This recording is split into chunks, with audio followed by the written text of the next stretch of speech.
Muy buenas tardes a todas y a todos. A nombre del Poder Judicial del Estado de Michoacán, les extendemos la más cordial bienvenida a este conversatorio, temas selectos del Código Nacional de Procedimientos Civiles y Familiares en esta sede de Apatzingán de la Constitución. Agradecemos la presencia y reconocemos a la persona del magistrado Jorge Reséndiz García, presidente del Poder Judicial del Estado, quien nos acompaña en esta ocasión. Bienvenido, señor presidente.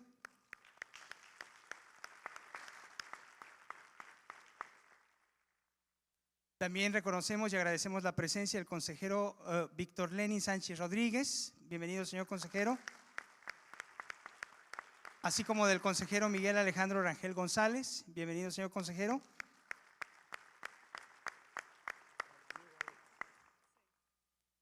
Agradecemos también la presencia de José Miguel Ramírez Viveros, director de carpetas de la Fiscalía Regional de Zamora. Bienvenido.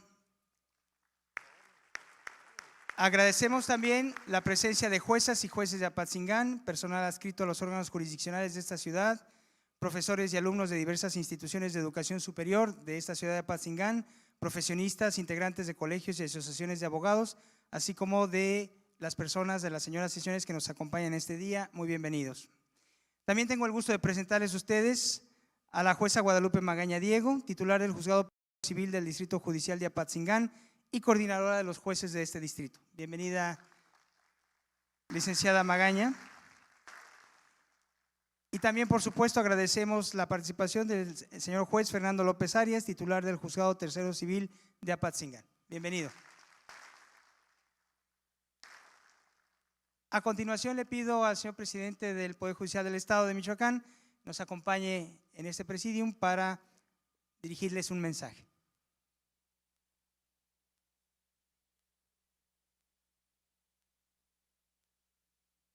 Buenas tardes, Apatzingán. Abogados litigantes, directivos e integrantes de colegios y barras de abogados, personal administrativo, docente, alumnos de escuelas de derecho, personal del Poder Judicial, de la Fiscalía General, sean ustedes bienvenidos a este recinto cuyo uso se debe de agradecer al Ayuntamiento de Apatzingán. Es un lugar muy bonito, muy agradable, muy acogedor. Y aprovecho para darle las gracias al Ayuntamiento Constitucional de Apatzingán por prestarnos estas instalaciones, ¿sí? Igualmente, jueza, juez, agradezco su disponibilidad y su apoyo para lograr este conversatorio. Este cuarto conversatorio que se organiza en el marco de los festejos del bicentenario de la instalación del Superior Tribunal de Justicia del Estado de Michoacán. Organismo que es el precedente del actual Supremo Tribunal de Justicia. Hemos hecho un recorrido para festejar con toda la ciudadanía de Michoacán ese bicentenario.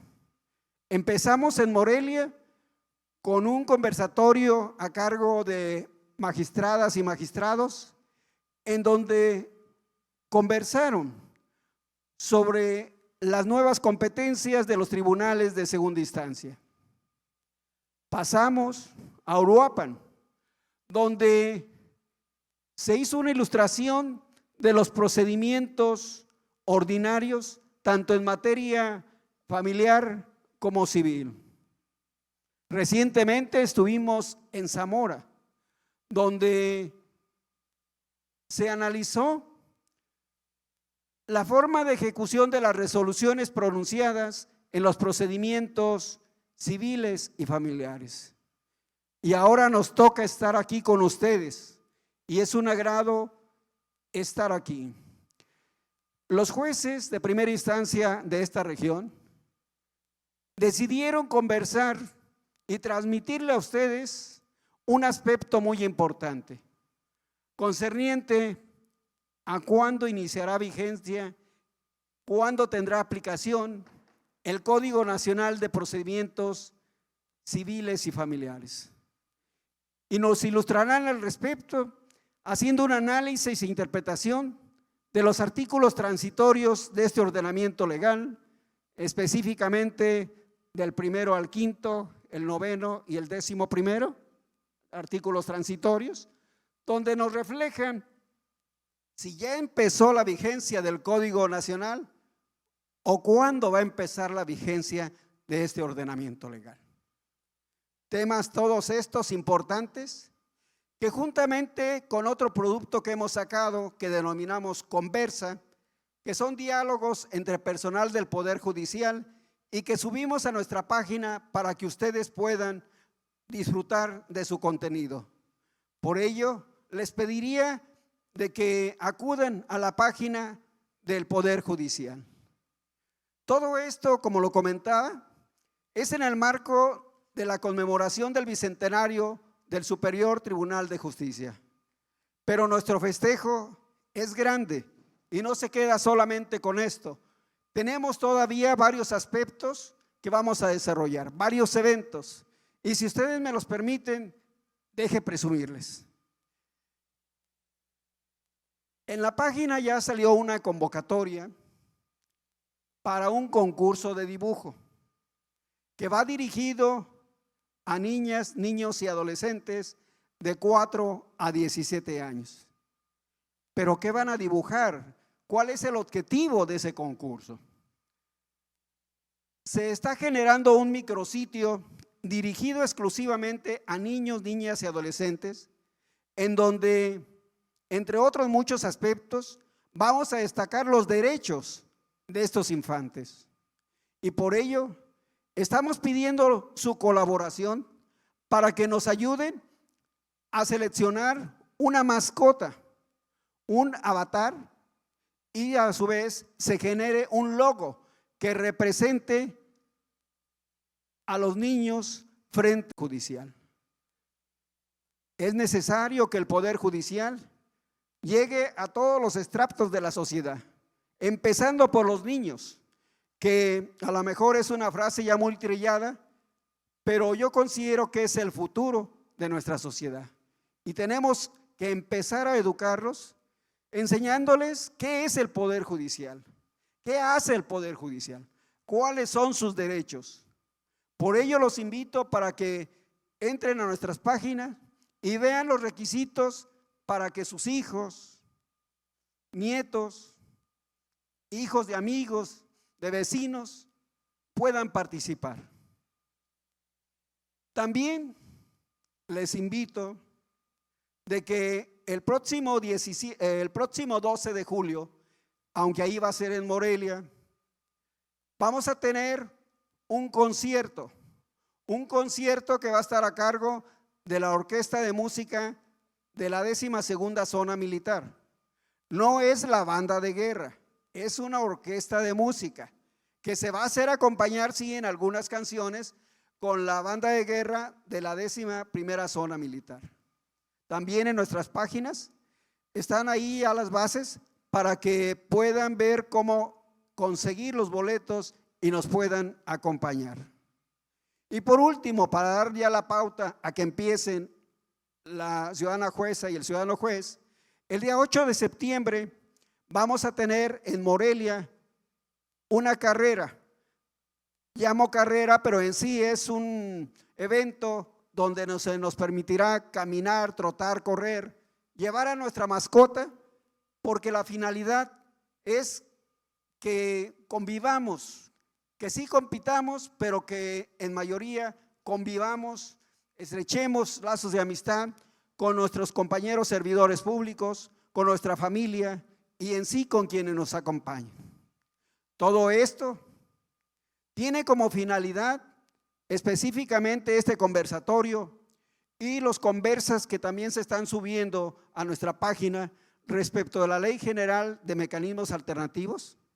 Tienen como finalidad socializar hacia adentro, hacia el Poder Judicial, pero también hacia afuera, hacia los abogados, hacia la ciudadanía, el contenido de esos dos ordenamientos, el Código Nacional de Procedimientos Civiles y Familiares y la Ley General de Mecanismos Alternativos.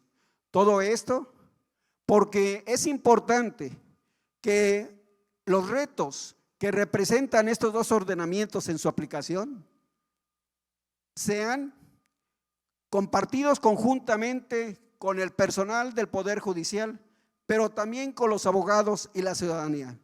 Todos debemos de prepararnos, debemos de capacitarnos en una misma sintonía para la aplicación de estos ordenamientos.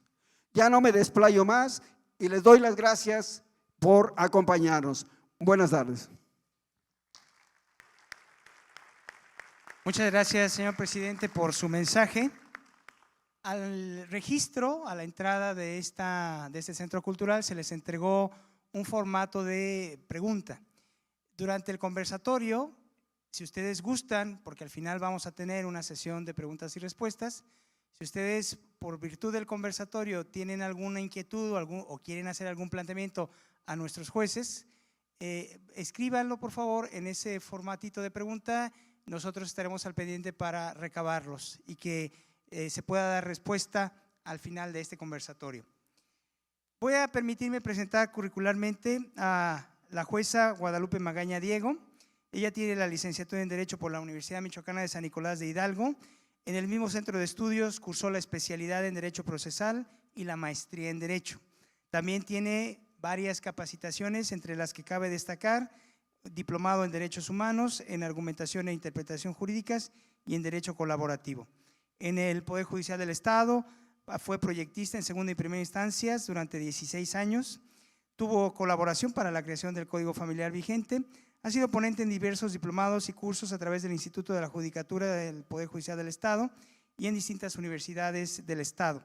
Ha sido jueza mixto de primera instancia de Arteaga, Michoacán, jueza tercero de primera instancia del Distrito Judicial de Lázaro Cárdenas y actualmente es titular del Juzgado Primero de primera instancia del Distrito Judicial de Apatzingán. Por lo que ve al señor juez licenciado Fernando López Arias, curricularmente también tiene una amplia carrera en el Poder Judicial. Él es licenciado en Derecho y Ciencias Sociales por la Facultad de Derecho y Ciencias Sociales de la Universidad Michoacana de San Nicolás de Hidalgo. Ha sido actuario en el Juzgado Mixto de Lázaro Cárdenas, desempeñó el mismo cargo de actuario en el Juzgado Mixto del Distrito de La Piedad a partir de septiembre del año de 1990. Fue secretario de Juzgado Primero Penal de primera instancia de Zamora. Fungió con el mismo cargo en el Juzgado Segundo Civil de primera instancia del Distrito de La Piedad desde octubre de 1995. Ha ocupado la titularidad de los siguientes juzgados: en Cualcomán, en Tacámbaro, el penal de primera instancia, en el distrito de Tanuato, de mixto de primera instancia, civil de primera instancia en Sinapecuaro, primera instancia en Tacámbaro, segundo civil de primera instancia del distrito de Marabatío, sexto familiar de primera instancia de Morelia, segundo civil de primera instancia de Marabatío, mixto de primera instancia de Zaguayo, primero civil de primera instancia de Lázaro Cárdenas, segundo civil de primera instancia de Apatzingán y actualmente es juez tercero civil de primera instancia en el citado distrito desde el mes de mayo de 2024. Sin mayor preámbulo, le cedo el uso de la palabra a la jueza Lupita Magaña Diego.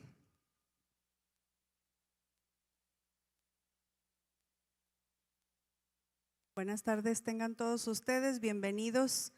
Ya hizo señalamiento quienes nos antecedieron sobre la presencia de todos ustedes, sin distinción alguna, sean bienvenidos todos. El licenciado Fernando y su servidora preparamos dos temas que son para nosotros de gran trascendencia en este Código Nacional de Procedimientos Civiles y Familiares, porque, bueno, esta reforma no solamente obedece a cuestiones procesales que nosotros tenemos que ir revisando, sino la reforma en sí tiene mucho más que eso, es vanguardia en implementación de derechos humanos en norma de orden común, es decir, para la justicia cotidiana, los juzgadores de primera instancia que tenemos encomendada la función civil y la familiar, pues tendremos que implementar todo esto, es decir, las normas procesales y todo el contenido de principios basados obviamente en la Constitución y en los convenios de los cuales México es parte, y lo vamos a destacar en estos dos temas como ustedes lo van a ver. La dinámica que les vamos a presentar es la siguiente. Nos van a hacer favor de proyectar una presentación. No es necesario que la vayan siguiendo o que piensen que podemos ir al ritmo de la misma. La intención es que ustedes capten algunas ideas que les pueda servir para formarse alguna inquietud, para generar las dudas correspondientes, para cuestionarnos cómo es que son estos dos trámites que enseguida les voy a mencionar, vamos a tratar. Y obviamente el formato que nos pidieron es una conversación entre Fernando y yo sobre estos temas. Los temas que nosotros elegimos son, como lo mencionó el señor presidente, sí vamos a abordar unas cuestiones del tema de la vigencia del Código Nacional, pero básicamente es el trámite de declaración de ausencia por desaparición y la asignación de apoyos extraordinarios, esto inherente a la cuestión del tema de la discapacidad. Bueno, entonces ustedes pueden ir observando las láminas que les van presentando. Ojalá que nos coordináramos con ese curso de las láminas, pero si no es así, no pasa nada, ustedes obsérvenlas y al final cualquier duda o pregunta, con mucho gusto. Para empezar este conversatorio, Fer, quiero hacer una introducción a nuestros temas, que son precisamente la declaración de ausencia por desaparición y la asignación de apoyos extraordinarios. Son temas que realmente tienen un contenido de derechos humanos, tanto la desaparición, de la declaración de ausencia por desaparición, obviamente que está atendiendo a un reclamo y a una obligación que el Estado mexicano ha tenido que cumplir frente a autoridades jurisdiccionales internacionales. Todos conocemos la situación que impera en nuestro país sobre la inseguridad y que en razón de esto se ha generado este fenómeno de la desaparición de las personas. Vamos a ver las implicaciones que esto tiene y cómo está regulado en el Código Nacional. Y por lo que ve al tema de la designación extraordinaria de apoyos, también atiende a ese marco internacional contenido básicamente en la Convención sobre los Derechos de las Personas con Discapacidad, y también pues nos revela la naturaleza y la dimensión de esta norma, ¿no? No se trata, lo repito, solamente de cuestiones procesales que tiene su propio contenido, sino tiene un contenido sustantivo en la medida que se los expongo. Entonces, ¿qué te parece, Fer, si comenzamos con el tema de la declaración de ausencia por desaparición? Sí, como no, Lupita. Fíjate que tu tema, que es el estado de interdicción, viene regulado en el transitorio 19º, dentro del cual dice: se derogan todas aquellas disposiciones que establezcan procedimientos de interdicción cuyo efecto sea restringir la capacidad jurídica de las personas mayores de edad, de conformidad con lo previsto en las disposiciones transitorias del presente decreto. Mi tema es el siguiente: en el artículo que sigue transitorio, este es en el 20º, establece, dice: para el caso que en la fecha de publicación en el Diario Oficial de la Federación de este Código Nacional, en la legislación vigente de las entidades federativas, no exista regulada la relacionada con el procedimiento especial de declaración de ausencia por desaparición, a partir del día siguiente de dicha publicación, se aplicarán supletoriamente las disposiciones del presente Código Nacional. Para ese efecto, la publicación fue el día 24 de abril del año 2023, y como justamente el Congreso no se ha pronunciado respecto del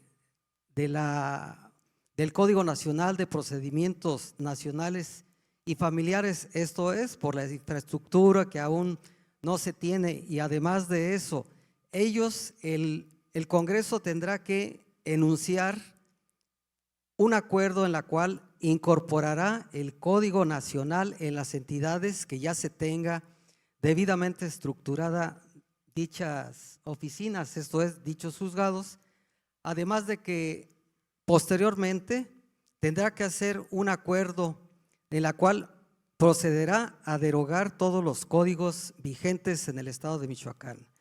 Así tenemos que el tema que me toca a mí narrar y platicar aquí con mi compañera, así como todos ustedes que están presentes, mi tema es la declaratoria de ausencia por desaparición de personas, designación de personas de apoyo, que es lo que va a abordar mi compañera. Y quiero primero que nada hacer una diferenciación de los códigos, del código familiar con el nuevo código que entrará en vigencia.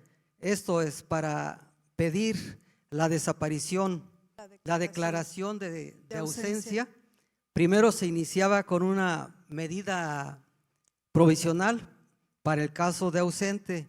Esto es, primero tendría que pedirse, se nombrara un representante del ausente.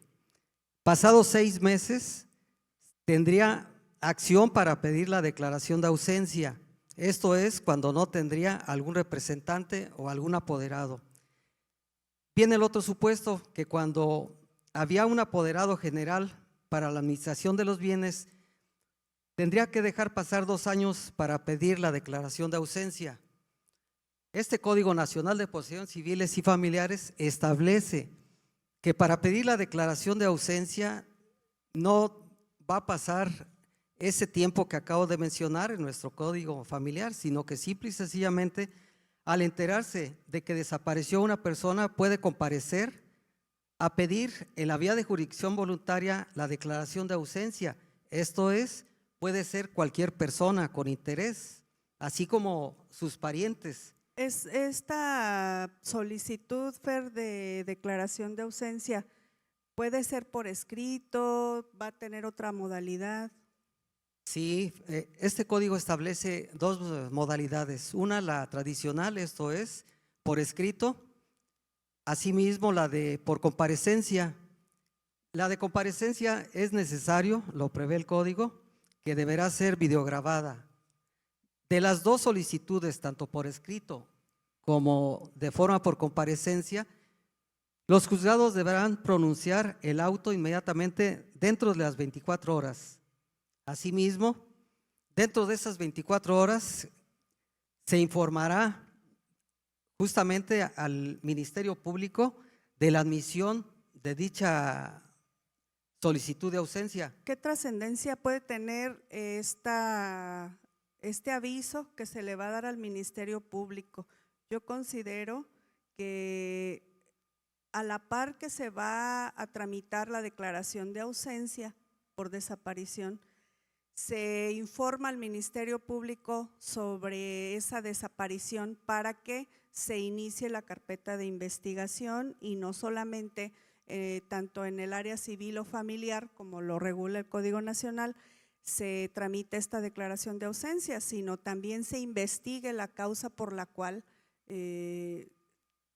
esta persona desapareció, ¿verdad? Entonces, aquí es muy importante esta parte de la intervención del agente del Ministerio Público. La otra figura que nos marca el código es la declaración de desaparición forzada.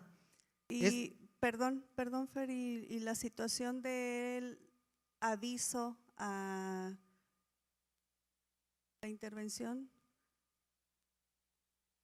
En ambos casos, cuando Sí. se admita, Al Sistema Nacional de Protección, perdón. en ambos casos al admitirse se notificará a las autoridades correspondientes la solicitud, esto es la declaración de ausencia o declaración especial de ausencia por desaparición. Se dará intervención por medio de comunicaciones más efectivos al Ministerio Público correspondiente, al Sistema Nacional de Protección Integral de Niños, Niñas y Adolescentes, así como al Sistema Nacional de Búsqueda. La trascendencia del Sistema Nacional de Búsqueda, Fer.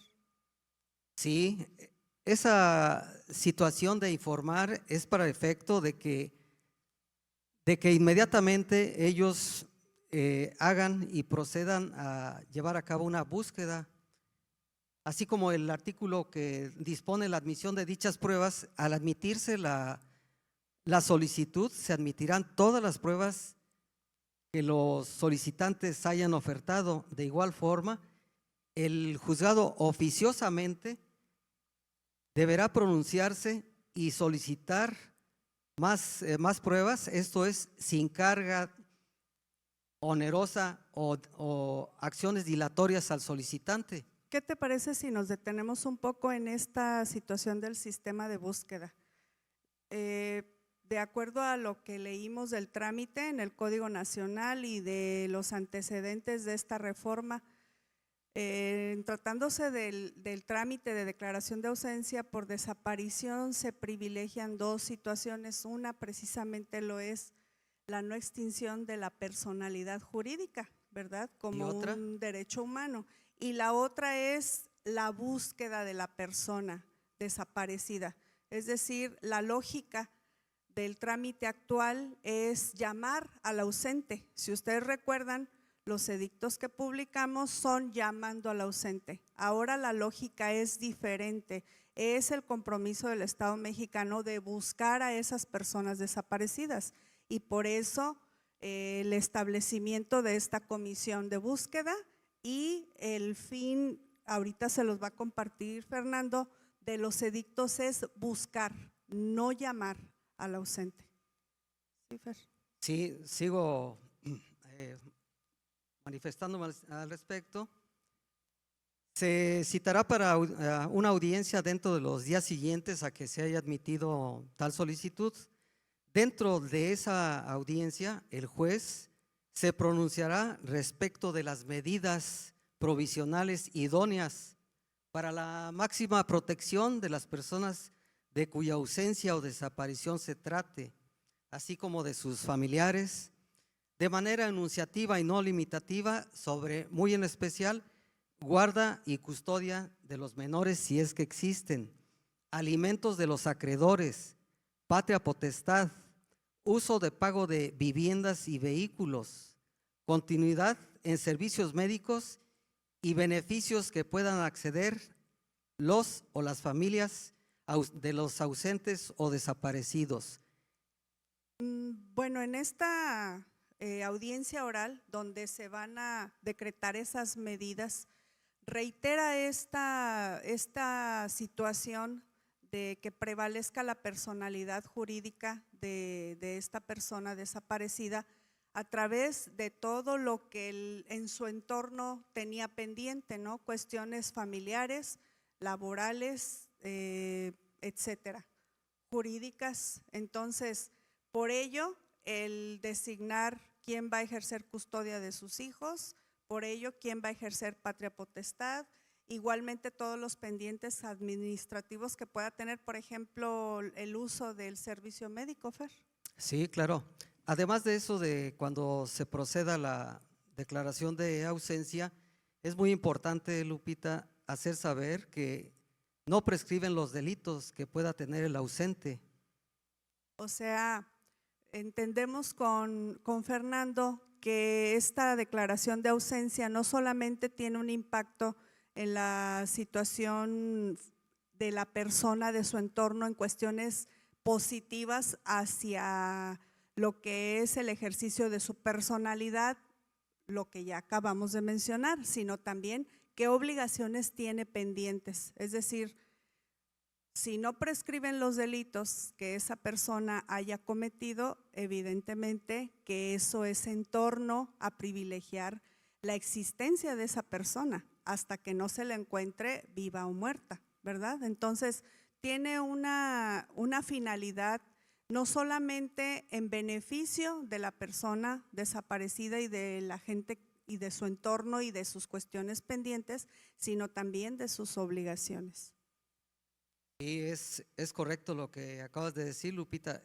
También quiero ampliar respecto de, por ejemplo, el pago de vivienda, vehículos, o bien, ya que el ausente pudo haber contratado una hipoteca de la cual se le haría saber a dichas instituciones para efecto de que si apareciera el ausente no perdiera o no aumentara el crédito en contra de los familiares o bien del propio ausente.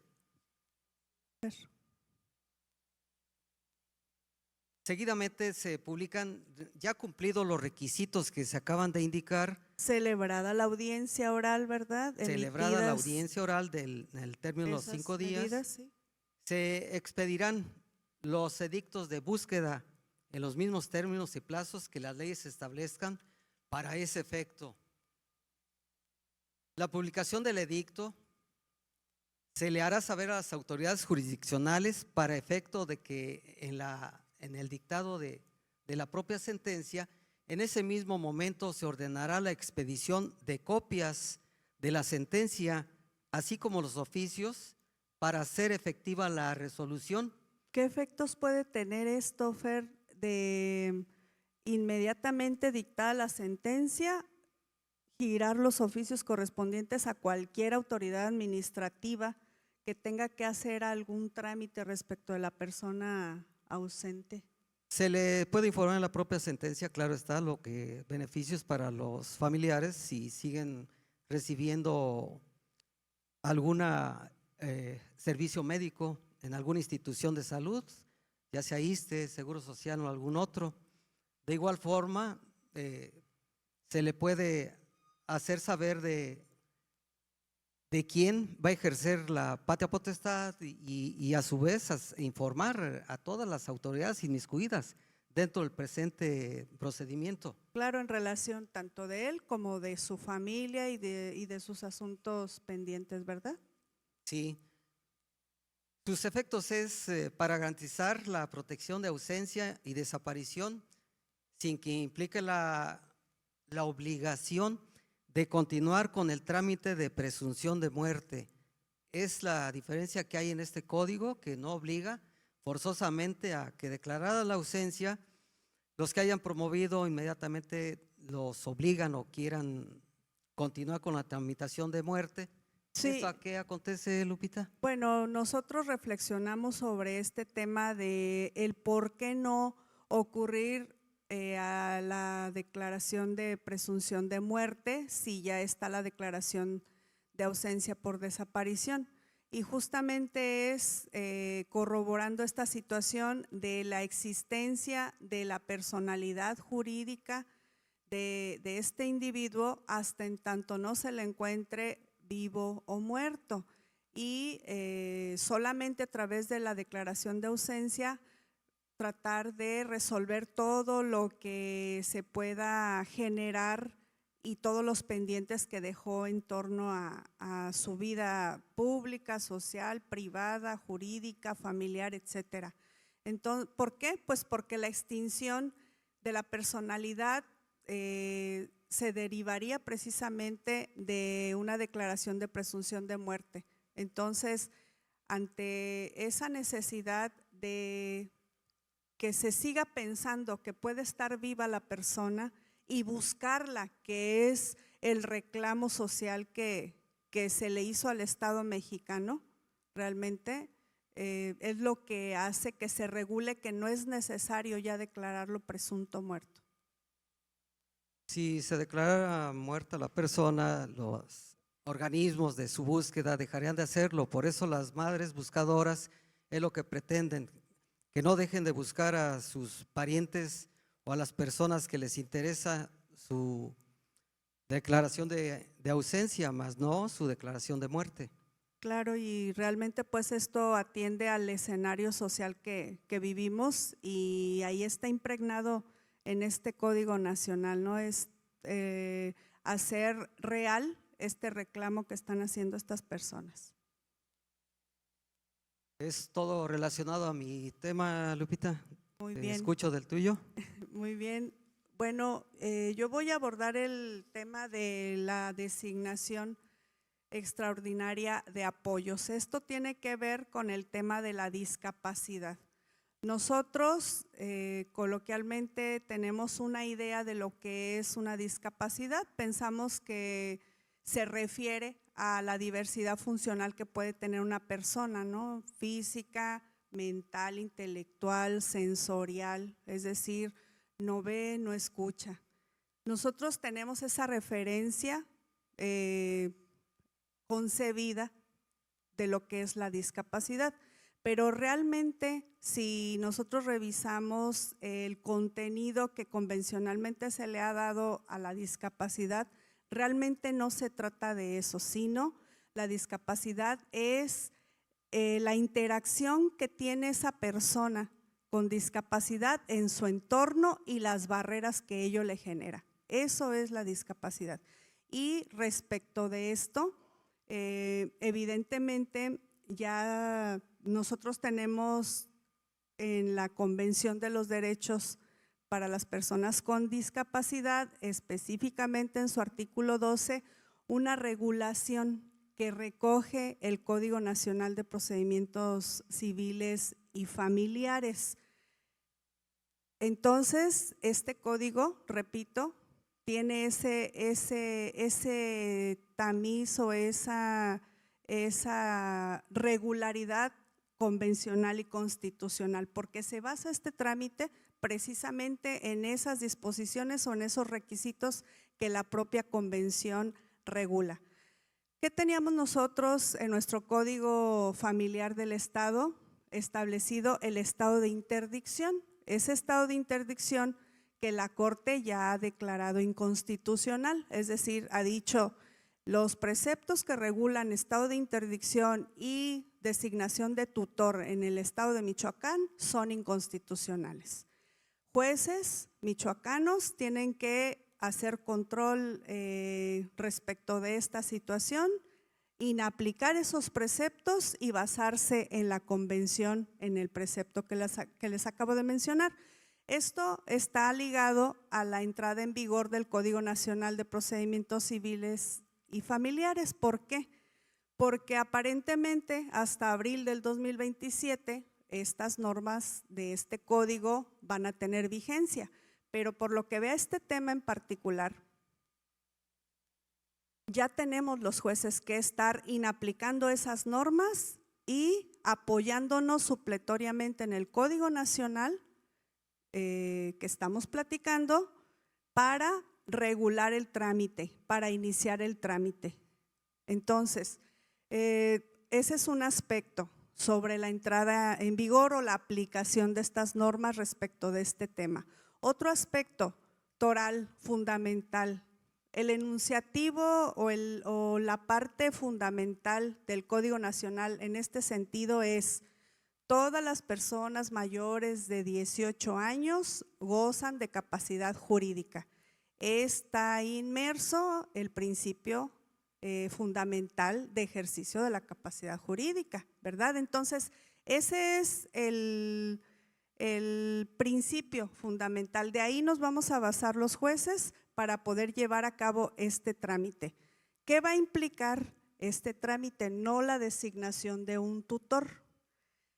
Va a implicar que si yo, persona con una diversidad funcional, ya sea no puedo caminar, etcétera, pueda yo o designar a una persona anticipadamente para que me apoye, o bien si no tengo la posibilidad de externar mi voluntad, que se solicite una designación extraordinaria de apoyo. ¿Qué implica esto de extraordinario? Que solamente en el caso de que no se pueda obtener la manifestación de la voluntad de esta persona es que se va a hacer esa designación. ¿Por qué? Pues porque el núcleo de esta reforma es privilegiar la capacidad jurídica, lo que conlleva a que tengamos que preguntarle a esa persona, número uno, si necesita un apoyo, número dos, en qué medida lo requiere. También, evidentemente, quién lo va a apoyar, ¿verdad? Ya no va a ser un tutor en base a unas reglas como lo tenemos actualmente, ¿no? La esposa es necesariamente tutor de su esposo, etcétera, sino se va a basar en el sentido de confianza que tenga esa persona con discapacidad para designar a esa persona de apoyo en su caso, en caso extraordinario. Oye, Lupita, Sí. ¿y esa resolución que emitan los jueces con personas de apoyo puede ser temporal? Debe ser temporal, esa es la intención, que sea temporal. ¿Por qué? Porque puede ser que en el transcurso de la ejecución de la sentencia que se emita designando una persona de apoyo, varíen las circunstancias. Puede ser que esa diversidad funcional ya no la tenga la persona, entonces tendrá que avisarse al juzgador que emitió esa sentencia para que puede ser que la modifique ese apoyo o bien cese esa sentencia. La Bien. obligación de la persona de apoyo, Lupita, ¿qué obligación tiene esa persona de apoyo? Precisamente eso, son dos obligaciones básicas, es decir, cuando el juez designe a una persona de apoyo de forma extraordinaria, en la sentencia tendrá que establecer lo que se ha denominado como ajustes razonables, es decir, las medidas que se van a tener que tomar por esa persona de apoyo para darle accesibilidad a la persona con discapacidad. Cuando el juez designa esos ajustes razonables, ¿qué tiene que hacer la persona de apoyo?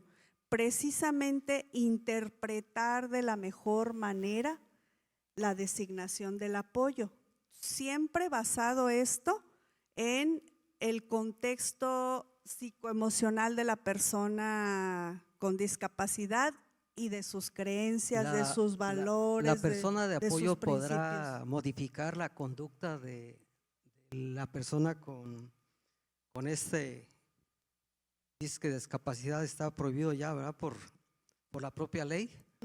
Bueno, modificar solamente sería en caso de que la diversidad funcional se vea modificada. Si ella tuviera ¿verdad? una tradición, una forma de actuar diariamente, ¿la persona de apoyo podría modificar la forma de actuar?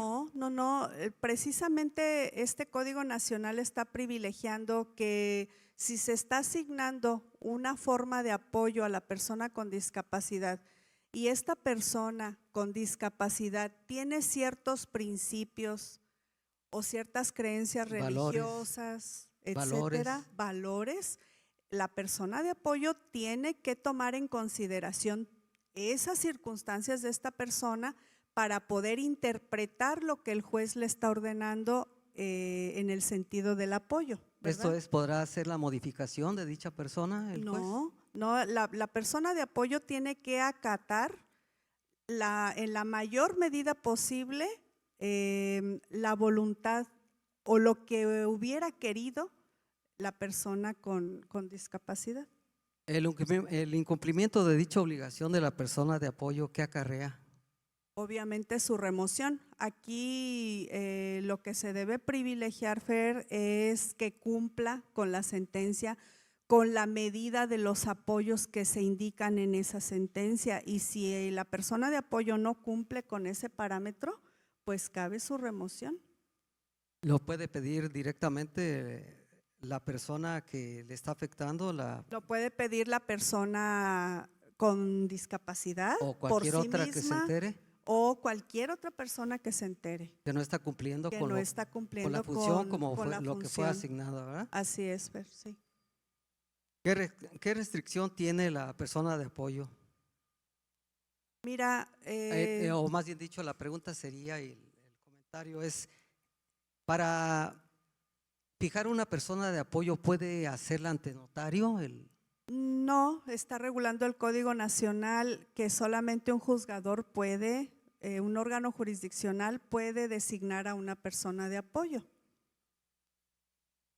Si hubiera algún conflicto entre esta persona de apoyo, ¿qué pasaría si hay conflicto? Bueno, el Código Nacional regula el conflicto de intereses y eso es algo que prevalece en toda, en la materia civil prácticamente, ¿no? O sea, No podemos designar a una persona de apoyo que tiene algún conflicto familiar, profesional, de trabajo, en contra o en perjuicio de la persona de apoyo, porque pues realmente esa persona de apoyo, la persona con discapacidad tiene que confiar plenamente en su persona de apoyo.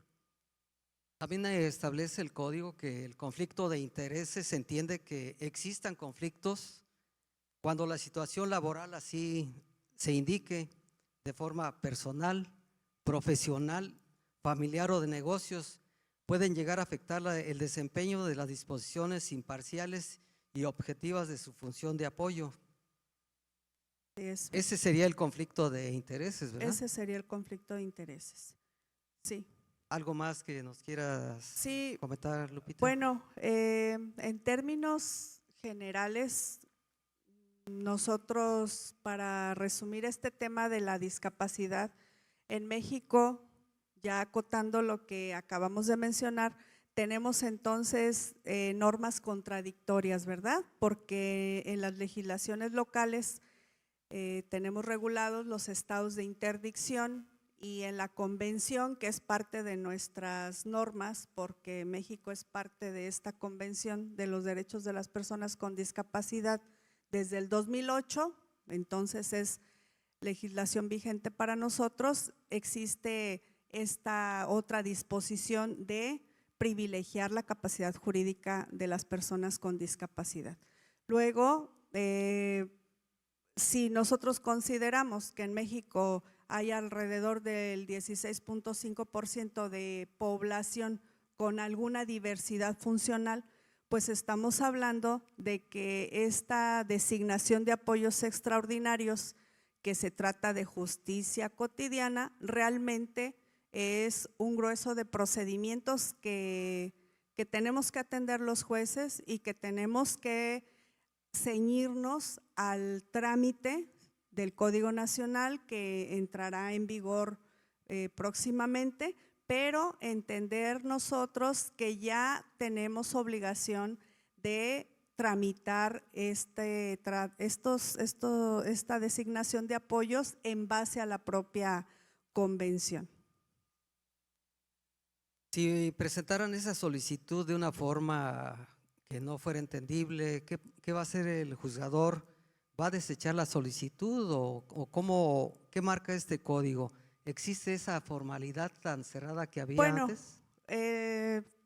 Aquí hay que hacer una distinción. Nosotros en materia, en Michoacán particularmente, nosotros tenemos regulado en nuestro código familiar el tema de la capacidad jurídica y el tema del estado. Adelante, adelante. Viene lluvia. ¿Todo bien? Viene lluvia. ¿Sí? Sí, es lluvia. Ah, muy bien. Bueno, retomo el tema. Estaba diciendo que si había formalidades Perdón. para hacer la presentación de alguna solicitud de persona de apoyo. Bien, estábamos diciendo que no hay formalidad. El trámite no tiene ninguna formalidad, es una solicitud, lo regula el Código Nacional en la vía sumaria y a través de una audiencia oral. Entonces, ¿sería Bien. ese procedimiento mixto o? No mixto, Fer. Nosotros, retomo la idea que quería plantearles, actualmente en el Código Familiar tenemos nosotros regulado el tema de la capacidad jurídica y del estado de interdicción. Esto en jurisdicción voluntaria, en la vía jurisdicción voluntaria oral familiar, ¿verdad?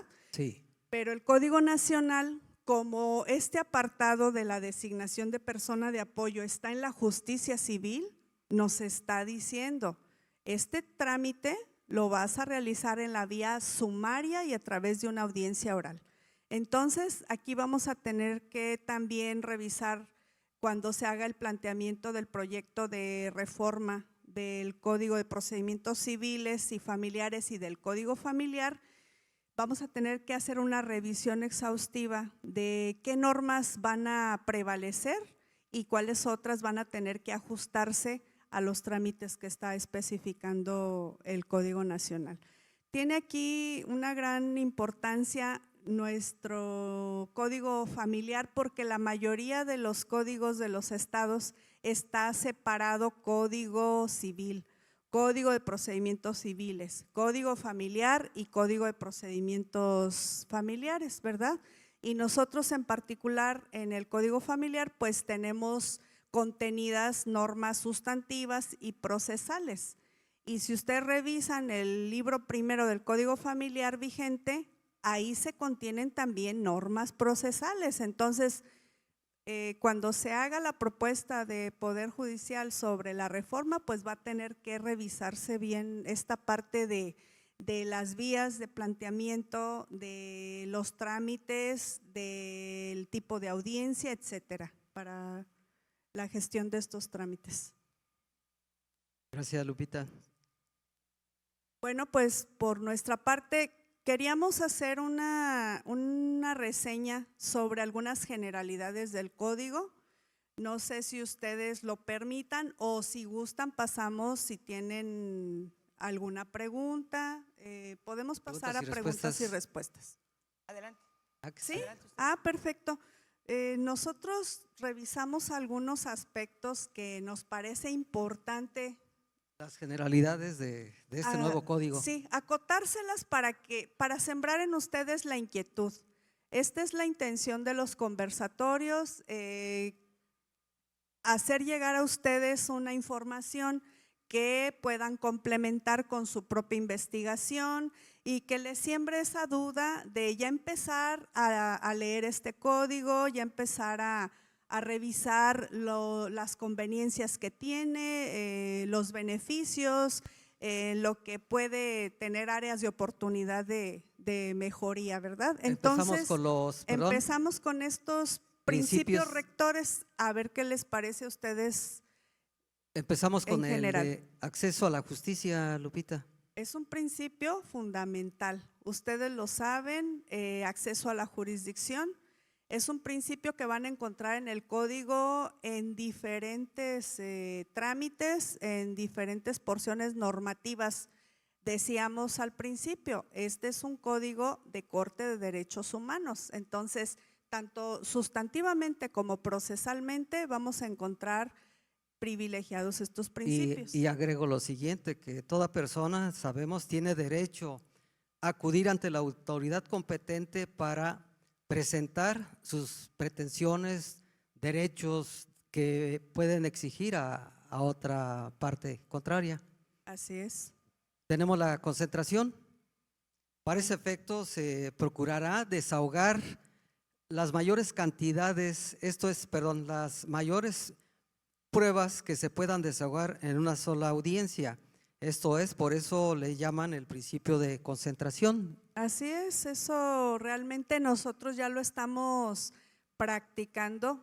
Este código familiar que tenemos en vigencia nos ha estado dando cierta experiencia en la práctica de estos principios, el de concentración, es decir, en una audiencia se desahoga la mayor cantidad de actos procesales con la finalidad de avanzar el asunto, ¿verdad?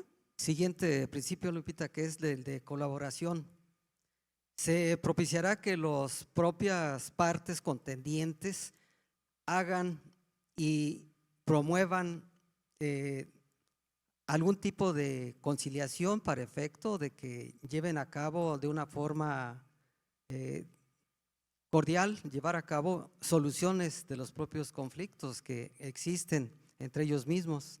Fíjate, Fer, este aspecto es fundamental porque lo comentábamos con la mediadora en la mañana, que realmente el Código Nacional está invitando a hacer uso de los mecanismos alternativos de solución de controversias, que va a ser, o ya estamos pretendiendo que sea una forma de invitar a la sociedad a que resuelva sus conflictos. Al final de cuentas, ellos pues son quienes tienen en sus manos la solución, y si llegan a un acuerdo, pues obviamente que ese acuerdo es acorde a su realidad, acorde a su situación familiar, acorde a sus necesidades y las de sus hijos, de su familia, de todas las cuestiones que estén pendientes. Entonces, la Ley General de Mecanismos Alternativos va a ir a la par de este Código Nacional para la implementación de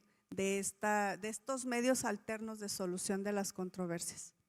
El siguiente es el de continuidad, que dice no interrumpir o suspender las etapas probatorias para darle la continuidad justamente. ¿Qué opinas de este Fíjate principio, que Lupita? este principio, a nosotros quienes tenemos competencia en materia familiar, ha tenido sus beneficios y sus situaciones que en la práctica por ahí nos enfrentamos. Principio de continuidad. ¿Qué implica esto? Y lo tenemos nosotros así considerado en nuestra legislación familiar. No tenemos la figura de la caducidad de la instancia. ¿Por qué? Pues precisamente en razón de este principio de continuidad.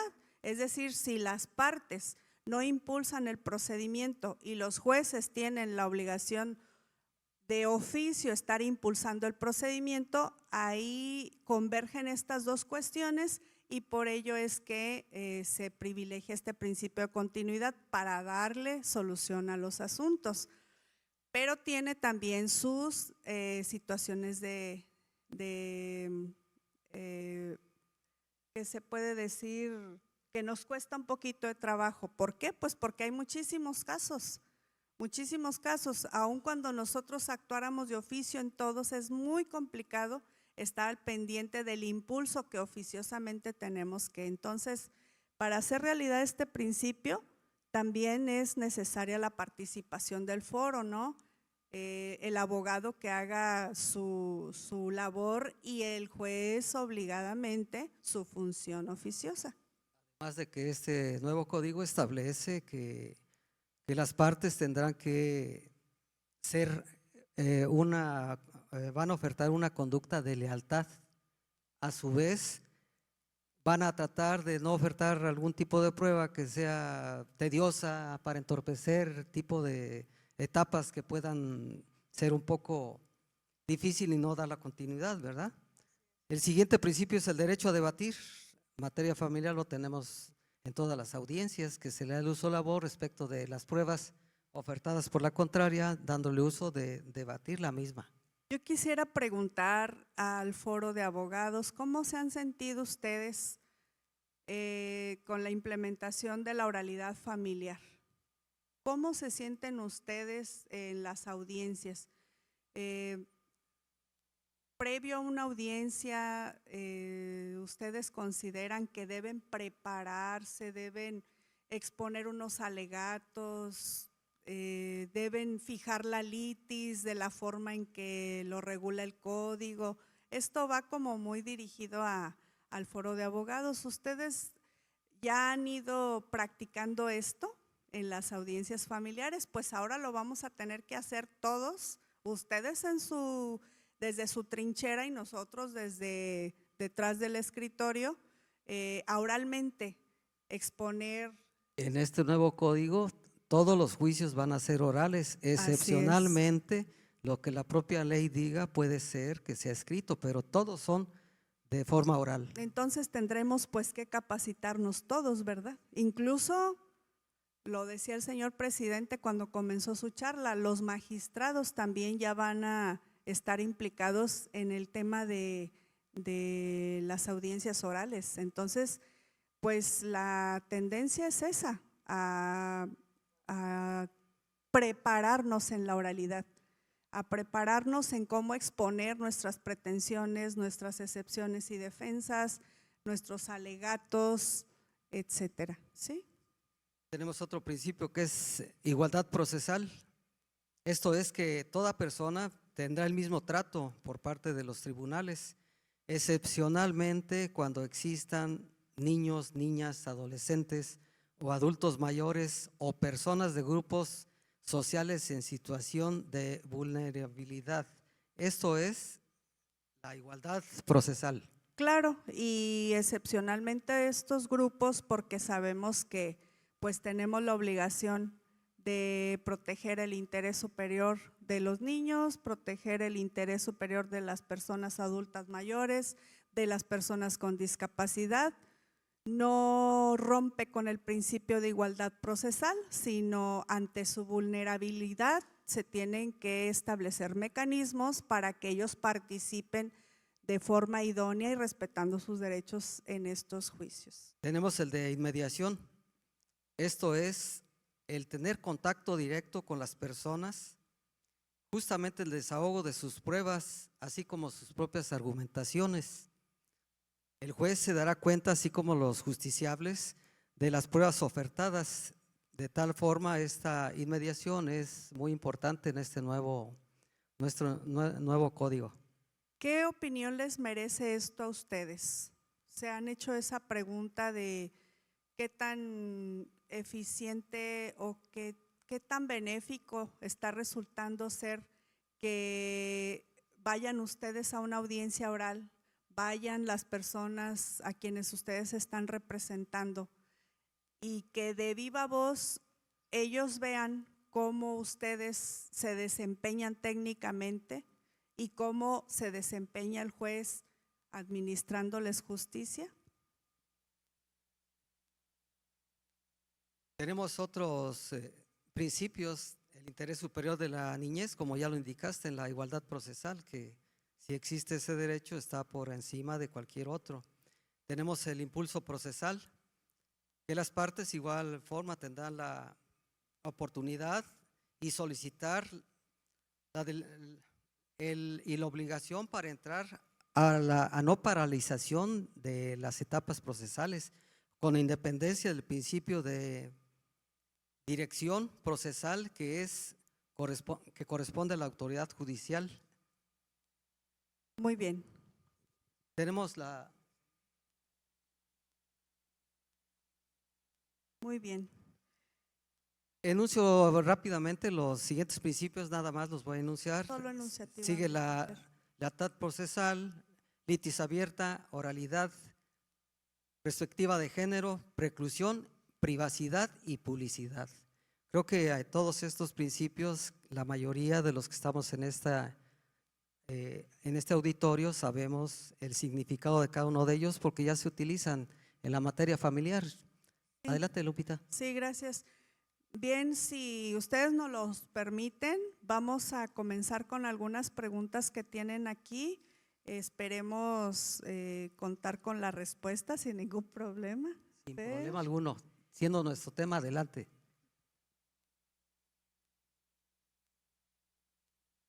El Poder Judicial de Michoacán, ¿cómo se manifiesta en que las autoridades competentes no siguen una línea de búsqueda porque luego se manifiestan en que el ausente tenía que ver con grupos delincuenciales? Aquí no se va a investigar si dicha persona perteneciera a algún grupo delincuencial. Simple y sencillamente, nosotros como juzgadores vamos a proceder a su búsqueda. Por eso, cuando se reúnen todos los requisitos, se mandan los edictos a las instituciones auxiliares del juzgado para que procedan a su búsqueda. No se va a investigar otra situación, al menos que tengan una carpeta de investigación. Como ya se dijo, no precluye, no prescribe la acción penal. Universidad Contemporánea de las Américas, ¿ante qué autoridad se promoverá la ausencia de la persona? Sí. En dado caso que no se encuentre el desaparecido, ¿qué sucederá si el desaparecido tenía o era participante en algún procedimiento? La competencia de los tribunales para recibir ese tipo de solicitud en la vía de jurisdicción voluntaria es donde el que está solicitando en el domicilio de quien lo solicite, en el domicilio donde vivía el presunto ausente, donde existe una carpeta de investigación o bien en el domicilio donde últimamente se le vio a esta persona ausente. Esos son los órganos jurisdiccionales competentes, ¿verdad? Sí, ¿alguna otra de ahí mismo? Bien. ¿Qué va a pasar si el desaparecido tenía o era participante en algún procedimiento? Como lo indiqué en la pregunta anterior, a nosotros como juzgadores únicamente nos incumbe la búsqueda de ese ausente. Ya la Fiscalía Estatal o Federal se encargará de otra situación si existe alguna investigación en su contra. Bien, también en este aspecto, como se va a designar a un representante en cuanto vea al asunto de algún procedimiento pendiente, esa persona se puede encargar de continuar de ese procedimiento hasta donde considero yo legalmente pueda hacerlo, ¿verdad? Esa duda yo creo que la tendríamos que investigar un poquito más, ¿no? Respecto de la materia penal, Y de la materia civil, porque igualmente si tiene, por ejemplo, un trámite de divorcio o un pago de pesos, o esa es la pregunta. yo lo dije cuando estuve exponiendo ese tema, que al admitirse y llevarse a cabo la audiencia se van a dictar medidas. Esas medidas harán saber al juzgado donde se encuentre, imaginemos un juicio ejecutivo mercantil, ahí se le va a informar a la autoridad competente la ausencia de esta persona para que en un momento dado detenga, si no tiene una persona que lo represente. Esto es, y si tiene un poder, Así es. según hasta donde alcance. Hasta donde alcance ese poder.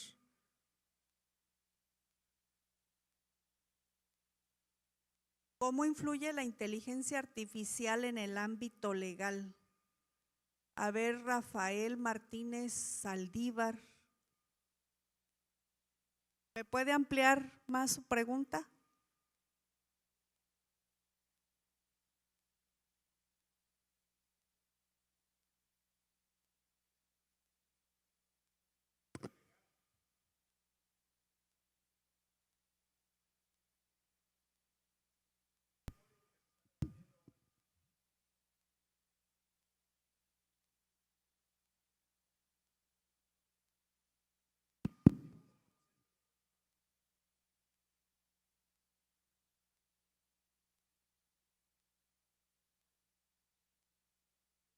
Podemos allí evitarlo, aunque educativamente ellos tienen permitido hacerlo, pero ¿cómo van a generar el conocimiento?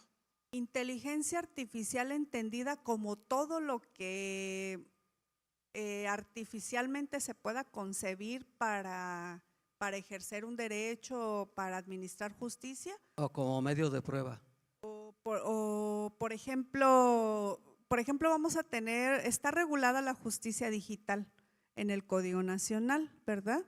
Y en base a este principio de digitalizar la justicia, de hacerla accesible o cercana a los ciudadanos a través de las plataformas con que se cuenten electrónicas, yo creo que ahí es un beneficio, ¿no? La inteligencia artificial. Ahora, si se trata de, por ejemplo, para obtención de pruebas, para investigación de información, etcétera, yo creo que también tiene su beneficio que abona para la mejoría del servicio. Inclusive dice que la inteligencia artificial puede agilizar los trámites legales.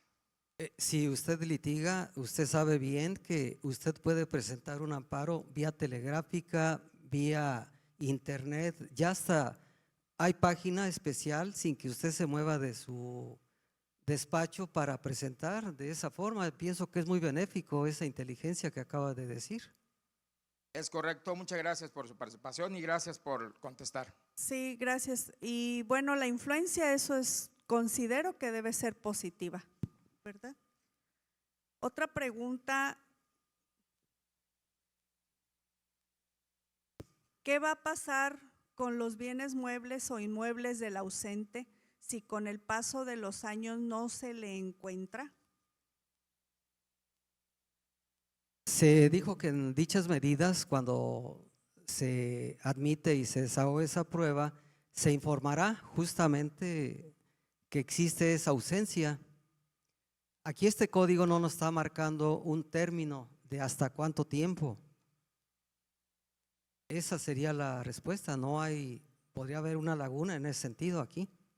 Puede ser, igualmente volvemos al tema del poder, ¿no? Puede ser que haya dejado un apoderado con ciertas facultades y el alcance de esas facultades nos auxilien en este tema de qué hacer con sus bienes. Y el término en el código no establece, hasta este momento no he visto algún término. Ahí, 5 años, 10 años, no. ahí tendría que verse el alcance del representante, de las facultades del representante para poder hacer una disposición de los bienes. Ahora, el hecho de que no se le declare presunto muerto no quiere decir que no pueda llevarse a cabo un trámite, por ejemplo, de un juicio sucesorio, ¿verdad? O que pueda tramitarse alguna otra cuestión para disponer de esos bienes si es necesario, pero que sea en beneficio de la persona ausente. El código que estamos hablando establece que no es necesario declarar la muerte, pero en este caso considero que si es benéfico para los familiares del ausente, ¿por qué no seguir con el trámite para declarar de la muerte de esta persona y así promover el juicio sucesorio? Todos sabemos que eso sería lo idóneo. Bien, ahí también nos quedamos con pendiente de contestar plenamente esa pregunta. ¿Cuándo entra en vigencia en el estado de Michoacán el Código Nacional de Procedimientos Civiles y Familiares? Bueno, en su articulado transitorio está disponiendo una entrada en vigor gradual que no puede exceder del 1 de abril del 2027. Esto es, en términos generales, todas las normas que contiene este código, pero ya vimos que hay algunos trámites que, por ejemplo, el artículo 20 de la parte transitoria regula que la declaración de ausencia por desaparición, por ejemplo, que no está regulada en nuestra legislación familiar, ya está en vigor desde el momento al día siguiente de la publicación del código. Entonces, habría que ver si se trata de algunos trámites en particular o de la derogación que va a ser paulatina, ¿verdad? Yo también quiero manifestar lo siguiente, que entrará en vigor este código cuando el Congreso haga la declaración de incorporación de dicho código familiar, código de procedimientos civiles y familiar. En ese momento, cuando ya estén dadas las circunstancias, el Congreso es el que nos va a indicar cuándo va a iniciar su vigencia. En diferentes entidades federativas que tengan un poquito más de estructura, posiblemente sea antes, pero aquí en Michoacán hasta que las condiciones se den adecuadamente. Nos pregunta Edith Berenice de la UNICLA, ¿de qué manera el Poder Judicial buscará al desaparecido? Hablábamos de los edictos de búsqueda y de la información que tenemos que hacer nosotros, de la notificación que tenemos que hacer nosotros al comité de búsqueda, ¿se llama? ¿Perdón? Sí. ¿Sí? Sí.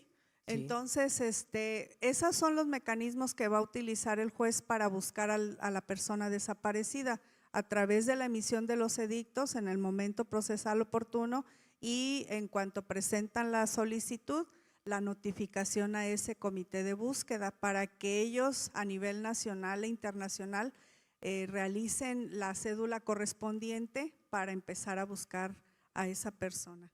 La Ley General en materia de desaparición forzosa de personas o de desaparición cometida por particulares y del Sistema Nacional establece todas esas hipótesis que están preguntando. Aquí hay diferentes instituciones que se encargan de su búsqueda.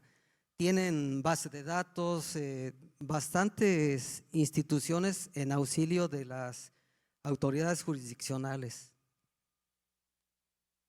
Esta pregunta está muy interesante. la persona de apoyo puede fungir como representante legal en el supuesto de que la persona que se encuentra en el estado de incapacidad fallezca y ésta sea titular de derechos agrarios y no cuente con persona designada como sucesor y además no cuente con otro familiar.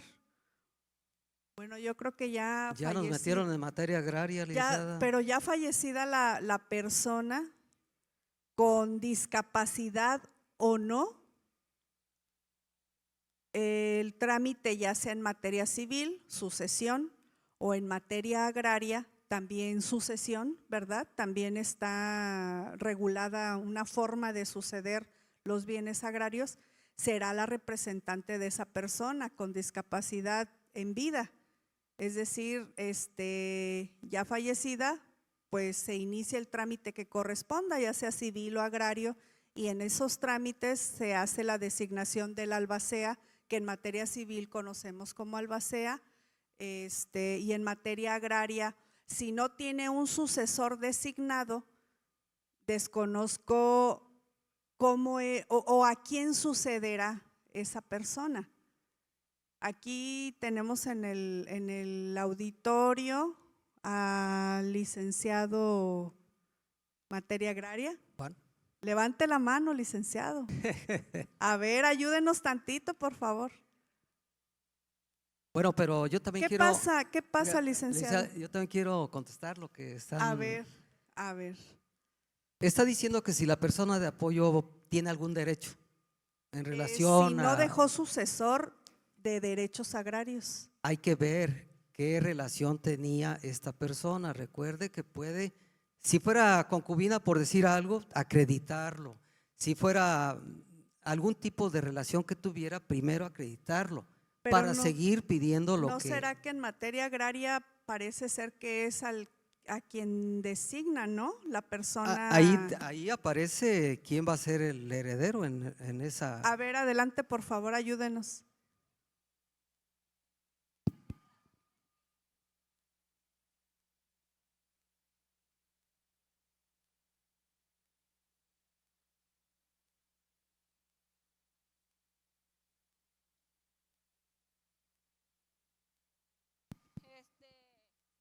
En la orden de preferencia a los hermanos. En este caso, su único familiar es una hermana. Era por eso mi planteamiento. A ver, vuélvame a hacer el planteamiento. Su pregunta es en sí, la persona de apoyo puede ser el representante en la sucesión de la persona con presunta discapacidad. Sí, eso es. Sí, pero el trámite agrario, en el trámite agrario se designa un albacea, ¿no? No, ¿No? A ver, entonces, platíqueme tantito, licenciado, por favor. Sí, buenas tardes. Mire, Buenas tardes. en el caso concreto que nos señala la compañera, pienso que va enfocado a establecer o a saber si esa persona de apoyo designada en este procedimiento pudiera tener una actuación de representación de los derechos u obligaciones del representado de la persona apoyado. Creo que no. Al fallecimiento pienso que al fallecimiento de la persona apoyada, esa función cesaría.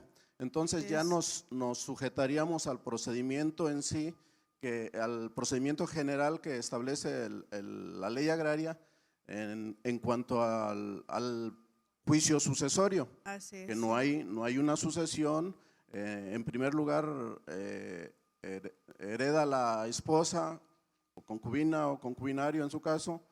No hay esposa, no hay concubina, corresponde a los hijos, a los padres, a los dependientes económicos. Entonces, el caso concreto sería, bueno, cesa su función y entonces esa persona de apoyo, pues cesa ya al momento del fallecimiento del apoyado. ¿Sí? Claro, porque estaba apoyando a llevar a cabo actividades en función de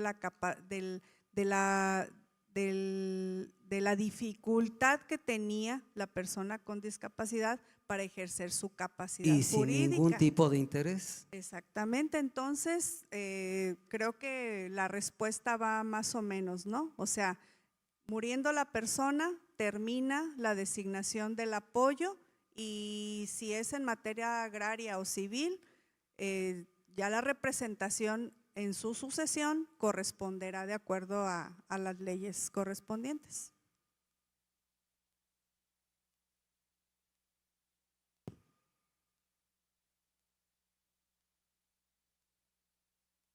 Edwin, para el caso que la persona de apoyo no cumpla con sus objetivos, ¿cómo se solicita o informa al juez este hecho? ¿En el mismo expediente o uno diverso? Aquí yo considero que va a tener que ser en el mismo expediente, Para pero removerlo, sí. sí hay una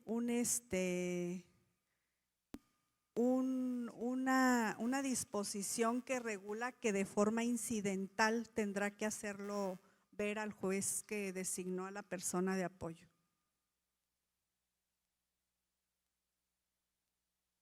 Observatorio de Seguridad Humana de Apatzingán.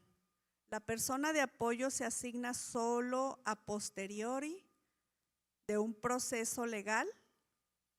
Puede ser asignada para representar la voz de la persona con capacidades distintas durante el proceso. Esto puede incluir procedimientos penales,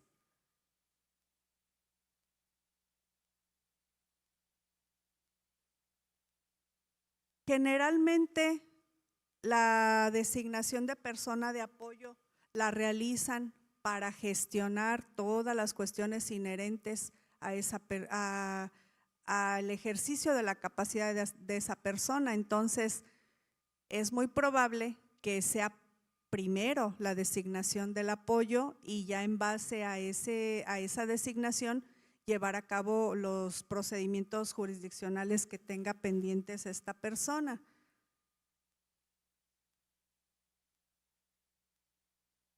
Por supuesto que el apoyo no solamente estamos hablando del ejercicio de la capacidad jurídica.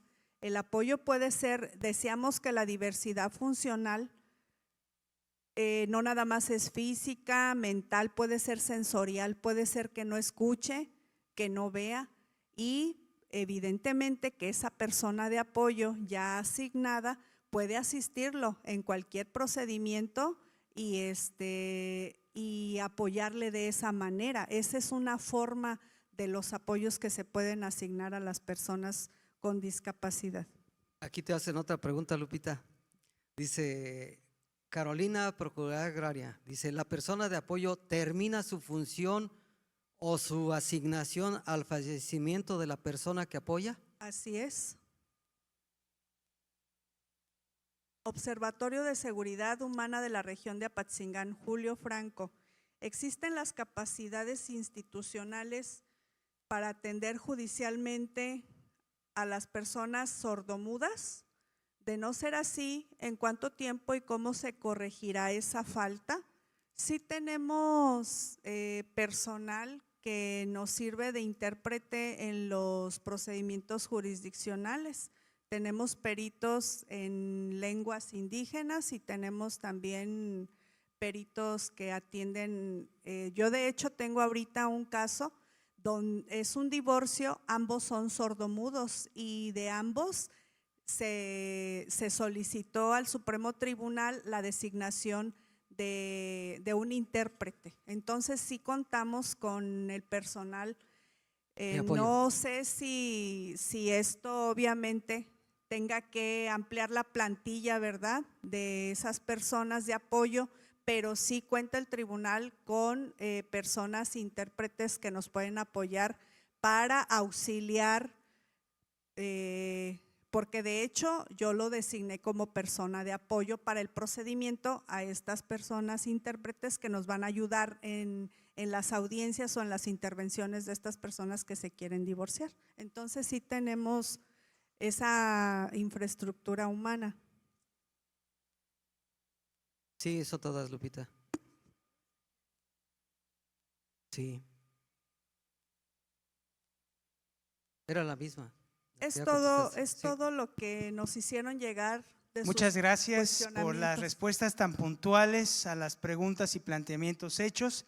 Muchas gracias, señora jueza, señor juez, por su disertación, su conversación bastante ágil y dinámica. A continuación, vamos a proceder a entregarles los reconocimientos que merecidamente tienen nuestros ponentes del día de hoy. Le pido al señor consejero Víctor Lenin Sánchez Rodríguez que me acompañe en este presidium, en este podium, para hacer entrega de su reconocimiento a la jueza Guadalupe Magaña Diego.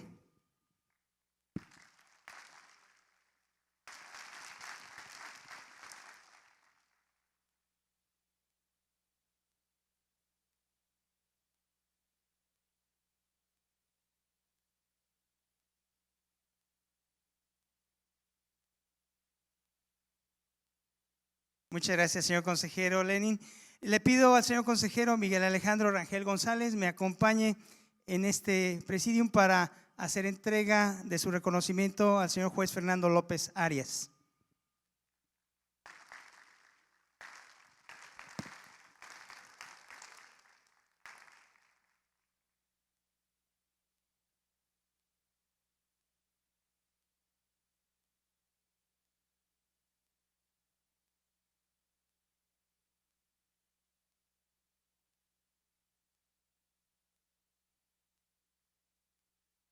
Muchas gracias, señor consejero.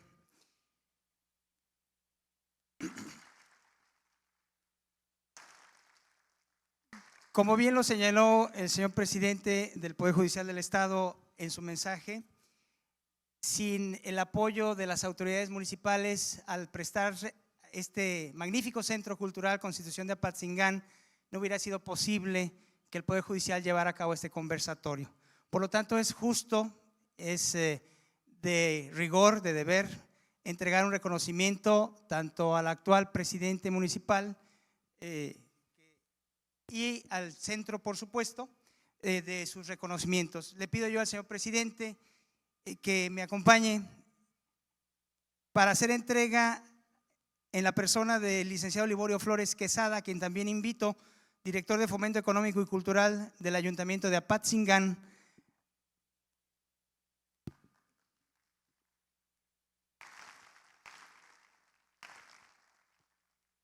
para hacer entrega de su reconocimiento al presidente municipal José Abarca Díaz Barriga.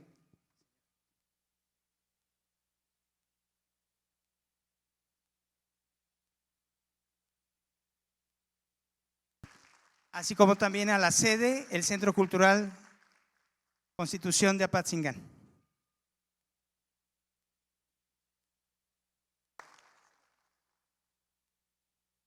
Muchísimas gracias, señor presidente. Con esto llegamos al término de este conversatorio. A nombre del Poder Judicial del Estado de Michoacán, les agradecemos a todos, a todas su presencia, su participación. Que tengan muy buena tarde.